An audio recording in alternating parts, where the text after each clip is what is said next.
Since before the land of the free was ever conceived in the minds of the Founding Fathers, people have come to America seeking liberty and equality. Unfortunately for many, equal rights could only be earned after long periods of oppression. Women were denied voting rights until the early 20th century, following stalwart protests by the suffragettes. Minority groups such as African and Native Americans fought long-standing battles for their rights as citizens, consummating in a victory for all at the end of the civil rights movement of the 1960s. Now, 10 years into a new millennium, the nation is faced with a new challenge: the civil rights movement of our time, the struggle for gay rights. The quest for equality in America has yet to end. Although the American gay rights movement has been working towards legal and social equality for gays, lesbians, bisexuals, and transgendered people for over 80 years, the past decade has seen the most development.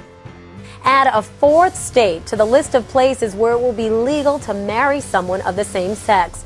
After Vermont's governor vetoed a bill allowing gay marriage, lawmakers voted today to override him. November of 2003 brought the Massachusetts Supreme Court decision that stated that denying homosexual couples the right to civil marriage made them second-class citizens. Just last year, President Obama signed a referendum allowing the same-sex partners of federal employees to receive benefits. However, just as much opposition has been resisting change. Despite their Supreme Court's ruling, the citizens of California voted to pass Proposition 8, banning same-sex marriage in the state.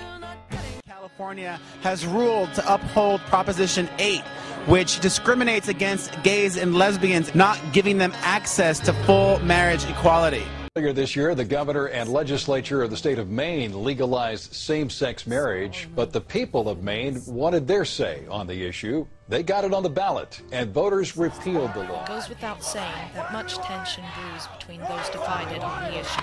Supporters of gay rights argue that homosexuality is not a choice like much of the opposition believes. There is evidence that backs up this claim, such as secondary sex characteristics resembling the opposite sex in a majority of homosexuals. They also argue the logic behind homosexuality as a choice is flawed, considering the maltreatment that many gays receive from the normal community. This was actually like around 4th, 5th grade. I was younger. It was with my friends. And they called me up one day and they're like, hey, do you want to come over? And I was like, sure. And they lived right down the street, so I was like, I'll be there in just like 5 seconds. I went to their house and there's about like a group of like 10 guys. They're guys I knew from school. Then one of the guys pushes me and I thought they were just being funny, but then like the pushing got a little more intense because more people started to push me. One guy jumped on top of me and basically they all kind of like jumped me on a trampoline. I mean, I know that sounds funny, but so I went over to their house just so they could basically jump me. Advocates also say that it is a denial of legal equality, since marriage comes with benefits such as inheritance, joint ownership of property, and a better environment to raise children. The thing that supporters argue the most, however, is that marriage should only be about love, not the sex of the partner. To them, marriage is the ultimate expression of love, a statement that shows undying devotion to another human being. On the other hand, the opposition has a different take on the matter. They claim that since a grand majority of religions prohibit homosexual relationships, forcing a religious majority to recognize same-sex marriages would be a violation of religious freedom, as guaranteed in the Constitution. If God had intended for Adam to be happy with another male companion, he would have created another man instead of a woman. But the purpose of a sexual relationship is not as simple as pleasing each other. The main purpose for the unity is to create another life. They also maintain that homosexual relationships are unhealthy.